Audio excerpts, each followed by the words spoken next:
Unang-una, do not needlessly fight the powerful. Marami mga tao po magulong buhay kasi bumabangga ng hindi dapat pinagbababangga at hindi naman kayang banggain. Do not needlessly fight the powerful, especially if you cannot win anyway. Do not needlessly fight power. Sabi nila, don't needlessly fight the force. Ecclesiastes 10:20, do not revile the king even in your thoughts, or curse the rich in your bedroom. Because a bird of the air may carry your words, and a bird on the wing may report what you say. Sabi, huwag mong pagsalitaan ang masama ang hari o mga mayayaman. Ibig sabihin, yung may mga kapangyarihan sa iyong buhay, sapagkat baka daw lumipad ang balita at makarating, kawawa ka. You will expend so much energy and you will face so much trouble if you fought the wind or the current. Wala kang panalo sa malakas na hangin. Kaya ang ginagawa pati ng mga barko pag may bagyo ay sumisilong sa mga pier. Ang mga eroplano hindi lumilipad dahil bakit ka mananalo sa isang kapangyarihang mas malakas kesa sa iyo? Marami pong mga tao nakakalungkot ang gulo-gulo ng buhay dahil sila ang may likha. Lagi silang bumabangga sa hindi nila dapat banggain. Siguro dahil sa yabang. Yung iba sinasabi, prinsipyo. Pero prinsipyo ang dapat may timing yan. Hindi ka pwedeng sugod ng sugod. Hindi pwede na kahit padere binabangga mo. Dahil kahit mo yung mabangasan yung padere, sigurado ikaw ay makakaroon din ng pasa. Acts 27:14-15, before very long, a wind of hurricane force, called the Northeaster, swept down from the island. The ship was caught by the storm and could not head into the wind, so we gave way to it and were driven along. Yan ang sinasabi ng mga misyonero naglalakbay. Kahit misyonero ng Diyos, kahit Diyos ang nagpapadala sa kanila sa misyon, sila may naaanod at nadadali ng malakas na hangin. Kaya marunong din sila dapat sumilong at ipagpaliban, maging ang misyon kung may bagyo. Hindi mo pinagbababangga ang hindi mo dapat banggain. Jonah 1:12-13, nung napakalakas ng bagyo at halos ay lumubog ang barkong sinasakyan nila dahil siya ay lumalayo sa inuutos ng Diyos, sabi niya, pick me up and throw me into the sea. He replied, and it will become calm. I know that it is my fault that this great storm has come upon you. Instead, the men did their best to row back to the land, but they could not, for the sea grew even wilder than before. Lumalaban sila sa makapangyarihan, kahit anong pagsagwan ang gawin nila, hindi nila madala sa pangpang ang kanilang sasakyang dagat, sapagkat lumalaban sa force. Able captains and able sailors use, not fight, the wind. Acts 27:13, when a gentle south wind began to blow, they thought that they had obtained what they wanted, so they weighed anchor and sailed along the shore to Crete. Ito na naman mga lingkod ng Panginoon, pero pati ang batas ng kalikasan ay sinusunod at iginagalang, at nung tama na ang panahon, noon lang sila uli-muling naglakbay.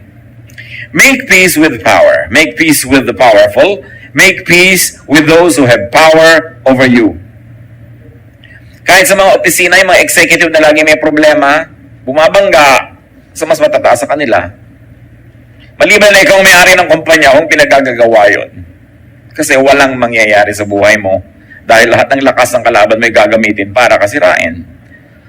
Luke 14:31-32, or suppose a king is about to go to war against another king.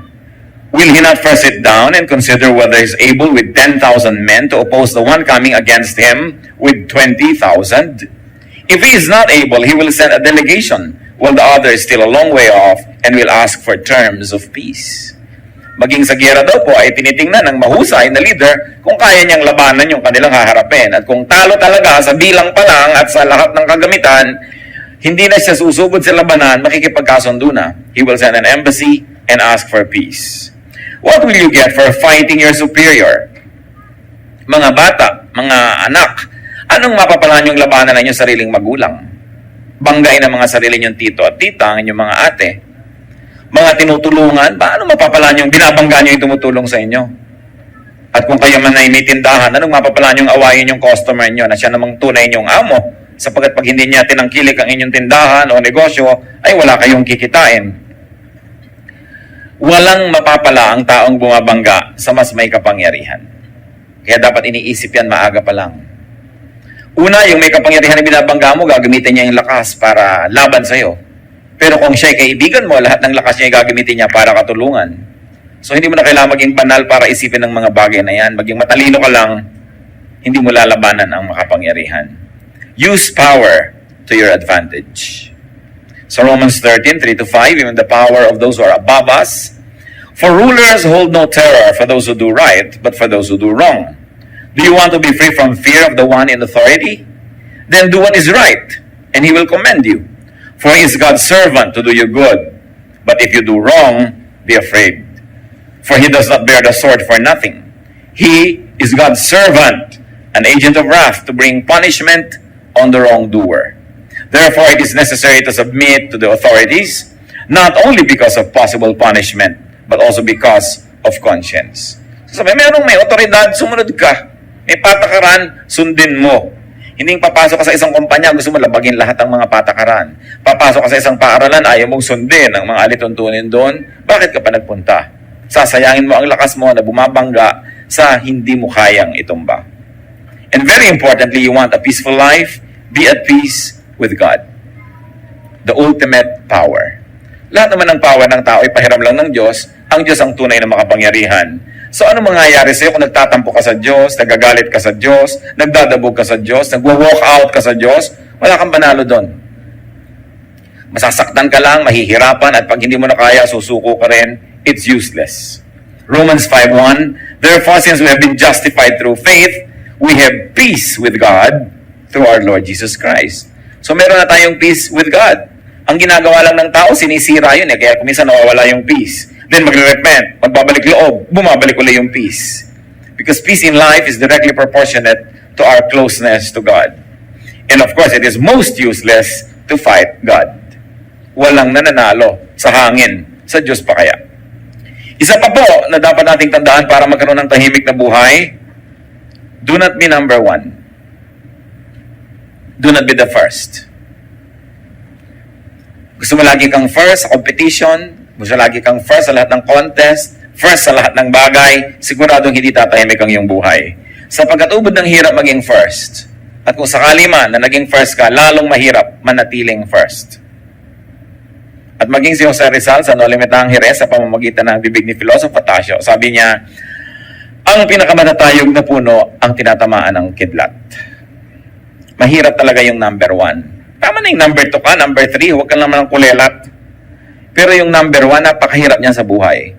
Nakikita niyo yung mga magulang na pinagsisiksikan ng mga anak na lagi maging number 1, halos wala nang life yung children nila.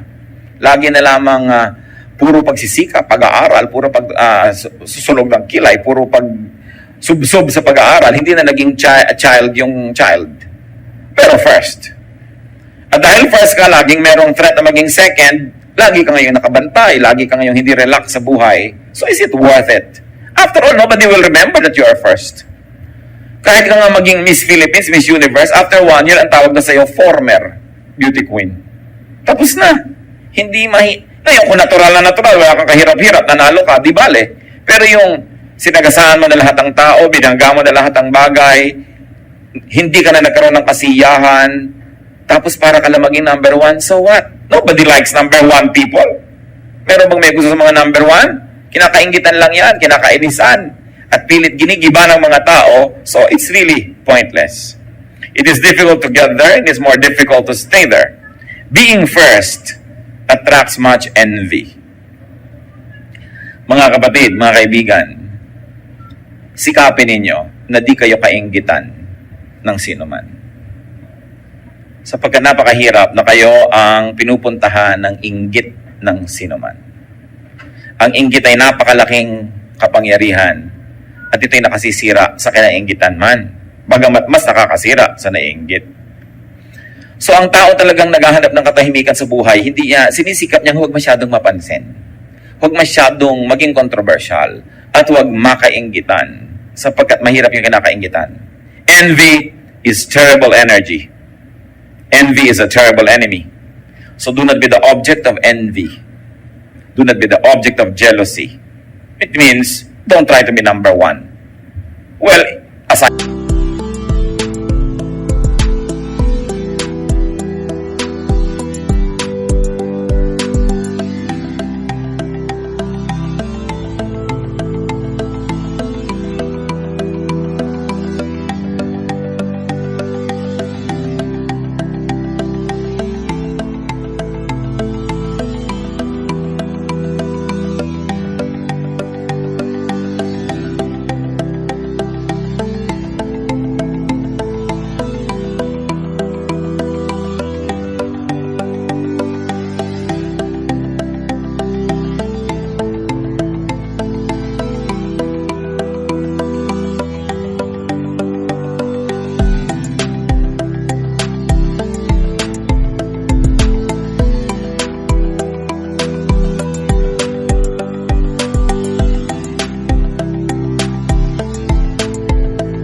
I said, if you could be number one effortlessly, then it happens naturally. Wala kang magagawa. Talagang likas ka number one.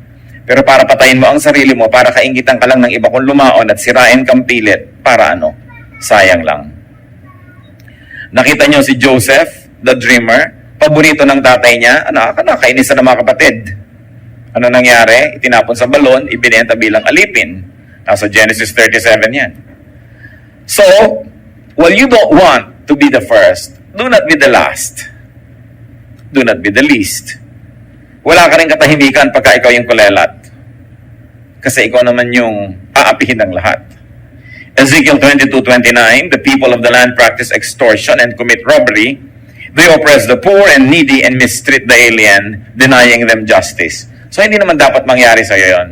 Dapat may katuturan naman na yung buhay, may accomplishment ka, bagamat di ka number one, pero meron ka namang papel sa buhay, kaya hindi ka naman kakawawain ng kapwa mo. Dahil mahirap ding magkaroon ng kapayapaan kung ikaw yung kulelat, kung ikaw yung api.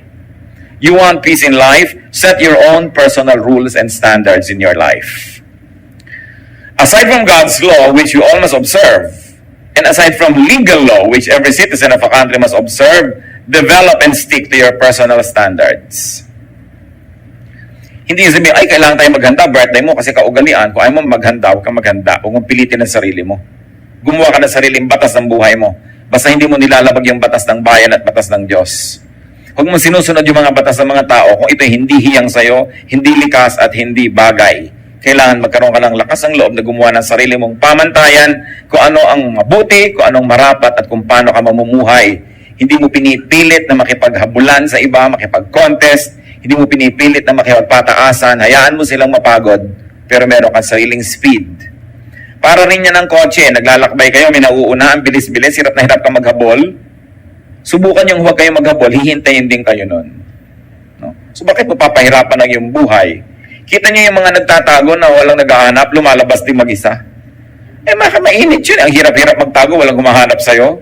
So kung hindi siya mahanap, huwag yung hanapin. Bakit ninyo papahirapan ninyo sa sarili? Tatandaan nyo, ang gusto ko lang na bigyan ng diin, igalang lang natin, batas ng Diyos, batas ng bayan. Yung ibang batas ng buhay nyo, bahala kayo doon. Sa loob ng bahay nyo, kung gusto nyo 3 butil ng bawang ang ginisa, 3. Kasabi ng biyan nyo, 5. Kung wala siya, hindi kayo nakikita na sa bahay niya, gawin yung 3. Pero nakikita na kayo, gawin yung 5. Ha? Siyempre, kung sining may bahay, siya yung reyna doon.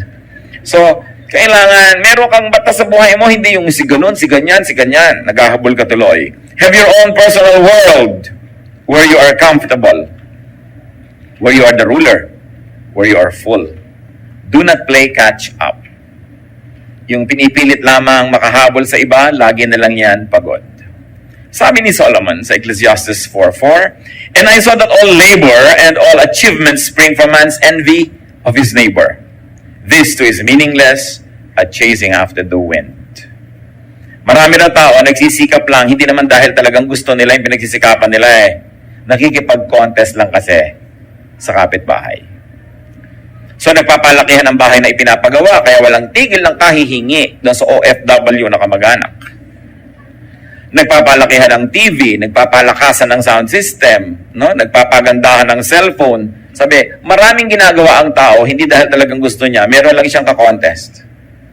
So why do it? Hayaan nyo nga na kasing laki ng bahay ang TV niya, di mapapanood nyo pa libre. Okay, nakikipag-contest. Mapapagod lang kayo. You want peace in life? Know and move according to time. Lahat po ng bagay may panahon. Kawayan man, pag hindi mo tinataga sa panahon, may bukbok lagi yung kawayan. Kahit yung furniture na garawa sa kawayan, pag hindi tinaga ng mga times of December yan, January, may bukbok lagi. Kasi wala sa panahon ng pagputol. Lahat ng bagay may panahon. Ecclesiastes 3 nga sabi, for everything there is a season and a time for every matter under heaven. So beat with the rhythm of the universe. Pag may gagawin kayo, tama ba yung timing? Mararamdaman nyo naman eh. Hindi para kang bata na pinangakuan ka na bukas pupunta kayo, kakain kayo sa fast food, at kahit bukas may sumabog na bomba, may nalaglag na eroplano, nag-brown out, nagkaroon ng coup, nagkaroon ng revolution, ipagpipilitan mo pa rin, kakain tayo, sabi mo. Naiba na yung time, hindi bagay yung time, no? So dapat mahalaga ang tayo nakikinig sa oras. May oras ang ginagawa ng tao. May oras kung kailan ka magsisikap, may oras na nagpapahinga ka, mayroong oras na nagbibigay ka na lang, di ka na lang kumikibo, may oras naman na iginigiit mo rin yung gusto mo. Ang taong hindi marunong mag-timing ng ginagawa niya, ang gulo ng bunga, ang gulo ng buhay. Kung makikinig kayo sa Espiritu ng Diyos, makikinig lang kayo sa inyong kalooban, malalaman niyo yung tamang timing. At ano yung pamantayan dyan? Madali, maluwag, maginhawa. Kahit sa biglang tingin, mahirap yung gagawin. Pag tama ang timing, nagiging madali. Tahimik na buhay, mga kapatid, be debt-free. Hindi ko lang alam kung posible pa sa napakaraming tao ngayon itong ganitong bagay, pero ang payapang buhay kung wala kang utang. Mahirap yung may utang eh. Lalo may interes ang utang mo. Tuwing tumitiktak ang orasan, lumalaki ang iyong utang. Matutulog ka ngayong gabi, 10,000 yung utang mo. Pagising mo bukas, 10,500 na yon. Paano ka hihimbing? Naliligo ka, kumakain, nagpapahinga, nagiging 10,100 na, nagiging 2,000 na. Hindi ka mapapahinga. Kaya mga kapatid, hindi ipinapangutang ang party. Hindi ipinapangutang yung mga debu-debu. Na kahit ang baba-baba ng kisame, may chandelier, nagkakauntok-untok katuloy. Mga klaseng dramang bukid dyan. Mga dramang third world. Yung pinipilit kay laki-laking hagdan, ang liit naman ng bahay. Ang liit-liit ng sala, mga upo, ang pangkaharian ng mga reyna ang mga upuan. This is not fitting. Kung minsan ang tao hindi namumuhay ng ayon sa kanyang kaya, nagkakautang-utang tuloy. No? Pinipilit magpaaral sa sobrang mamahal ng mga paaralan, hindi naman kaya, anong magagawa mo? Kakanda utang-utang ka. Although, yung pagpapaaral naman is good investment. Hindi katulad ng mga party-party lang o mga handa-handaan lang. Romans 13:7-8, give everyone what you owe him. Let no debt remain outstanding. So kung nagkautang ka na, bayaran. At kung hindi pa kayang bayaran, pumunta ka sa pinagkakautangan, tanggapin mong may utang ka at sabihin mong magbabayad din ako. Balang araw. So, mahirap yung may utang ka, tapos andyan yung pinagkakautangan mo, tapos nagpapanggap kang nalimutan mo yung utang mo, hindi ka mapakali at siya din hirap na hirap.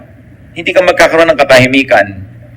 Kaya, una, iwasan magkautang at kung meron na sikapang babayaran yan. Kung hindi pa po kayang bayaran, lagi lamang i-acknowledge. Kasi kung minsan naman, yung pinagkakautangan natin, yun lang ang gusto madinig na hindi mo tatakbuhan, na hindi mo nalilimutan. Kasi kung minsan pinaparusahan natin yung tumulong sa atin eh. Pinautang ka nung nangangailangan ka at nung oras na magbayad, siya ngayon itong nakikiramdam, nalimutan kaya. This is not how you deal with people who help you. Hindi ka magkakaroon ng kapayapaan. At mga kapatid, isa pa ito, very biblical, don't be a guarantor. Yung mangungutang siya, ikaw magagaranti. Pag tumakbo siya, ikaw hahabulin. Paano ka matatahimik nun?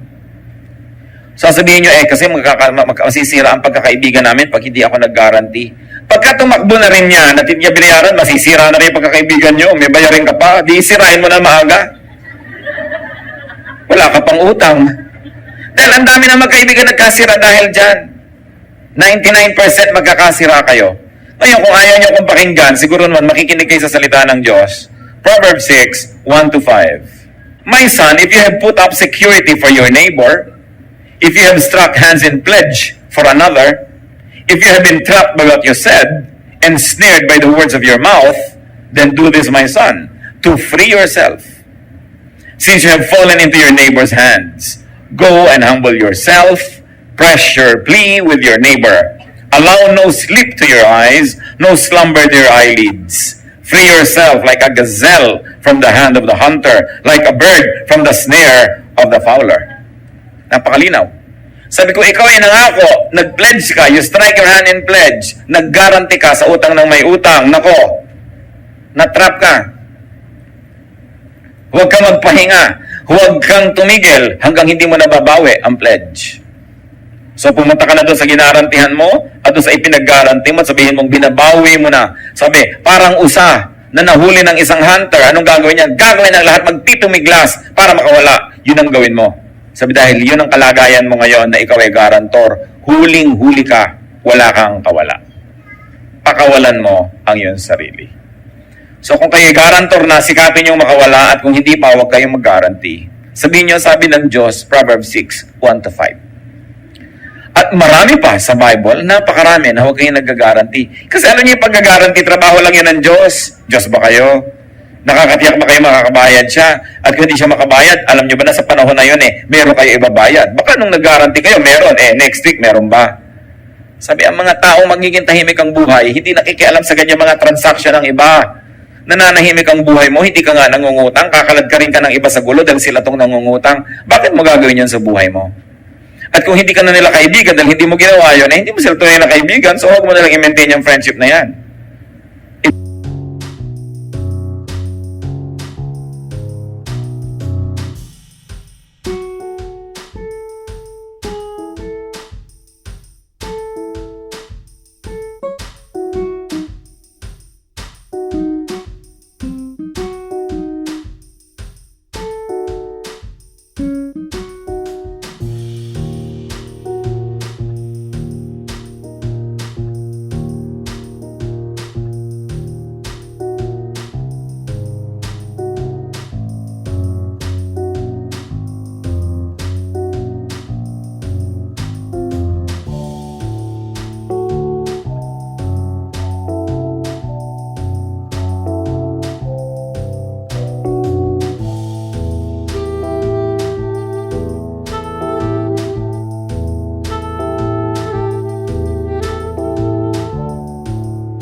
It's useless. Proverbs 11:15, he who puts up security for another will surely suffer. But whoever refuses to strike hands in pledge is safe. Yung strike hands in pledge, tradition nila yan. Kung ano man yung gesture of striking hands, ibig sabihin, pag ginawa nyo yun, guarantor na siya. You want a peaceful life? Do not be quarrelsome. Dapat di ka pala away.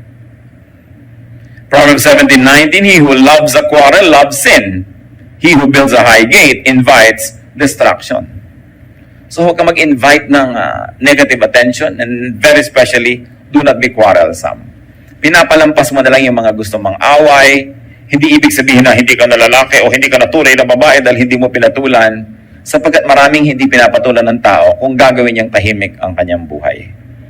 Pero kung magulo ka, lahat na lang nang nakatingin sa'yo. Ba't ka nakatingin? Gusto mong away? Mga ganyan. Dapat lang mapapaaway ka lagi. Dapat tahimik. At lagi kong pinapag-alalahanan ng mga kababaihan. Lalo't kasama nyo inyong asawa, kasama nyo inyong anak na lalaki, kasama nyo inyong tatay o tiyo. Be very modest, especially sa mga kalsada. Kasi pag may biglang kumalabit sa inyo, at may biglang dumakma sa inyo, ipapasubo nyo yung inyong menfolk na ipagtanggol ang inyong dangal at siya mapatay pat masaksak ng iba dahil kembot kayo ng kembot sa kalsada. So kayo ngayon ang naging dahilan kung bakit namatay ang inyong kamag-anak. Ngayon, kung sakasakaling kasama nyo, may kumikindat sa inyo, huwag mo sabihin, Daddy, may kumikindat sa akin. Huwag ka na lang tumingin at ayahin mo na yung kasama mo sa iba, isusubo mo pa yung asawa mo sa gulo, tapos iiyak-iyak ka pag namatay. So don't invite trouble. Live a peaceful life. Yung iba makatawa lang, hinihinging mabaril sila ng kapwa. Ang lakas tumawa. Kakanta ng mga karaoke'ng sabsakan ng sintonado, napapaaway, saksakan. Hindi ba ang daming namamatay sa ganyan? Mga uri ng pamumuhay na nang-a-attract ng gulo. Alam nyo, liban na lang kayo on duty, may trabaho kayo. Kung nasa labas pa kayo ng bahay after 10 p.m., ang totoo na naghahanap kayo ng gulo. Dahil wala na kayong mahahanap na kapayapaan pagkalampas ng oras na yon. Lahat na ng mga laseng, mga desperado, yung mga mandurukot na wala pang nadukot ay gabi na, kahit mata nyo, dudukutin na rin yan dahil wala nang maiuwi Pakalat-kalat pa kayo gabi na. Lima na lang duty nyo talaga, trabaho nyo, wala kayong magawa. Pero yung nakakalat ka dyan kung saan-saan, naghahanap ka ng gulo. Lalong-lalo halimbawa, ang mga asawang palaaway. Sabi sa Proverbs 21:19, better to live in the desert than with a quarrelsome and ill-tempered wife. Mabuti pa daw tumira ka na lang sa disyerto kasi bungangera ang asawa mo. Bunganga ng bunganga. Ang tahimik, ba't hindi ka sumagot? Ba't di ka sumagot? Pag sumagot ka naman, aawayin ka lalo. No? Kaya isa nabaril mo bigla, nakulong ka patuloy. Sabi, dapat tahimik ang buhay. Alam niyo ang nakakapagtaka, mga kapatid? Yung mga mag-asawa na mahigit ng 3-5 years na mag-asawa, tas away pa rin ang away. Hindi na ba kayo matututo? Hindi na ba kayo matututong makisama sa inyong asawa, makitungo? Hindi nyo na ba alam kung kailan kayo dapat kumibo at hindi? Hindi nyo na ba alam kung kailan kayo dapat magbigay? Yung ano ba yung bagay na hindi niya isusuko, so ibigay niya na lang? At yung bagay na hindi niya naman isusuko, ibigay niya sa inyo? Pagka more than 5 years na kayo mag-asawa at hindi pa kayo tumitigil magbangayan, maghiwalay na kayo. Wala kayong pag-asa. Ngayon, kung ayaw nyo maghiwalay ng todo, gawan nyo ng paraan yan, ayusin yung buhay nyo. Dahil alam nga naman, hanggang tumanda kayo, awayan kayo ng awayan. Alam nyo ba yung hirap ng loob ng mga anak pag nag-aaway ang mga magulang? Lalo mga maliliit pang bata, akala nila maghihiwalay forever. Hindi naman nila kasi alam ang mga trabaho ng matatanda. No? Akala nila magigiba na yung pamilya nila. Sobrang insecurity. Kaya sinasabi ko yan, siguro first 2-3 years, nag-a-adjust pa kayo sa isa't isa, nag-aaway kayo. Pero kung hanggang 5, 7, 10 years, ang pinag-aawayan nyo pa rin kung gaano dapat kaasim ang sinigang, magsigang kayo ng dalawa. Pinag-aawayan nyo pa rin kung anong papanoorin nyo sa TV, magdalawa kayo ng o magbigayan kayo. Pinag-aawayan nyo kung electric fan ba, tatama sa inyo o hindi. Sa kisame ba o sa inyo? Gaano kalayo, kalamig ba dapat ang aircon kung meron kayong ganun? Kung pinag-aawayan nyo pa yon, I'm sure that you are not making any effort at all to adjust. Pinaggigiitan nyo inyong sarili, ganun din ang ginagawa ng kapwa, hindi na kayo tatahimik pa. You want a peaceful life? Like transcontinental trains, don't stop at every station. Dapat may pinapalampas. Maraming pinapalampas. Another way to have peace in life, be free from needless attachments. Sabi ng 1 Peter 2:16, live as free men. Huwag kayong magpaalipin sa maraming bagay. Yung hulugan, alipin ka niyan Dami mong babayaran, no? Mga bisyo, naalipin ka niyan. Yung sali ka ng sali sa gulo ng iba, na-involve ka. Limit the things and limit the people that can affect you. Dapat konti lang. Pag may mga tao na lagi yung magte-text sa inyo, yung tatawag, yung darating may dalang gulo, ilimit nyo ang pakikitungo sa kanila. Kasi gulo ang dadali nila sa buhay nyo. Do not get involved in many things and in many issues. Kung minsan may nagte-text, hindi ka nasasagot. Magte-text pa, hindi ka sumasagot. Text pa ng text, hindi ka sumasagot. Sabi mo na, ang di ko pagsagot ay sagot. Ibig sabihin, ayoko makipag-text sa'yo. Gets mo? Hindi ka naman sumasagot, hindi ka patitigilan, ano? So, diretso nyo na yung mga ganoon. Kasi may mga tao talaga na nakakapagsisit na kilala mo. Meron. Yung mas tahimik sana ang buhay mo kung di siya pumasok sa iyong buhay. So, nung na-realize mo, dapat unti-unti mo na siyang i-face out, ipuwera. Kasi may mga tao, there are vexations to the spirit. Mag-isip kayo, sino mga vexations sa spirit nyo? Nananahimik kayo, may biglang darating. Siguro kapatid nyo yon, kung minsan nanay nyo yon. No, yung ang saya-saya ng buhay, enjoy na enjoy ka magkape. Tuwing darating siya, problema ang dala. Tuwing darating siya, reklamo ang dala. Tuwing darating siya, meron siyang mga sumbong, nagugulo lagi. Limit your engagement. Patirahin nyo siya sa Spratly Islands. Ipagpagawa nyo doon ang bahay. Para tahimik kayo. Alam niyo yung mga magkakamag-anak na sobrang magkakalapit ang mga bahay? Naku, impyerno yan. Kung emergency, nagkakatulungan. Pero hindi naman laging emergency. Kadalasan, nag-away yung mag-asawa, nakalipat na sa'yo. Mamaya, yung isa ang lilipat sa'yo, pinipilit ikaw ang kumampi sa kanya. Ang gulo-gulo. Alam niyo mga kamag-anak should be near enough but far enough. No? At kung mga magkakapatid, halimbawa, naisipin nyo magtumira kayo together in one compound, dapat may kanya-kanya kayong gate. Kung ayaw mo kausapin yung isa, dito sa kabila dumaan, di ka na oobliga. Kasi ang hirap-hirap na ayaw mo makita yung mukha niya, pero dada ka sa harap ng bahay niya. No? Naninigas ang leeg mo sa pagtingin sa halaman, para hindi mo siya mapansin. Kung ganito ang kalagayan nyo at kakayanin nyo rin lang, set yourselves free. Why? Kahit may eternal life, in this world, you have only one life to live. Sayang ang buhay mo kung naubos sa konsumisyon. Kung naubos sa inis. Kung naubos sa pagtitimpi. Hindi ganon ang disenyo ng Diyos para sa ating buhay. So, do not indulge in gossip. Kung merong pinakamabilis na daan para malagay sa gulo, sumali ka sa mga chismisan. Pag nagbarilan, isang bala para sa'yo. Pagka nagkademandahan, nakasangkot ka. Pag nagsitahan, ikaw ang pinupuntahan din. Kaya yung mga mahilig sa chismis, ang totoo nun, naguhukay sila ng kakahulugan din nila later. Proverbs 20:19, a gossip betrays a confidence. So avoid a man who talks too much. You want peace? Fly high. Ano yung ginagawa ng mga eroplano pag may bagyo? I-announce ng captain, we are experiencing turbulence. We're going to fly, let's say, 5,000 feet higher. We will fly above the storm. Yung storm kasi dito lang malapit sa earth magulo. Pagkalampas doon, tahimik ka na sa ibabaw nun eh. Kaya kung kayo ay sanay na maglakbay, nakikita nyo, tahimik na tahimik ang aeroplano. Pero pag magla-landing na, nakakahilo, nagtatagtag ang aeroplano kasi bumababa na eh, mababa na kasi. So dapat mataas. Alam niyo naman siguro ang kahulugan ng talinghaga na yon. Tulad ng Panginoong Jesus, Mark 14:60 to 61. Then the high priest stood up before them and asked Jesus, "Are you not going to answer? What is this testimony that these men are bringing against you?" But Jesus remained silent and gave no answer. Useless na makipagtalo siya sa mga ito, hindi rin maiintindihan, walang nararating, so he did a class act. Hindi siya sumagot. Hindi lahat ng tanong sinasagot. Hindi lahat ng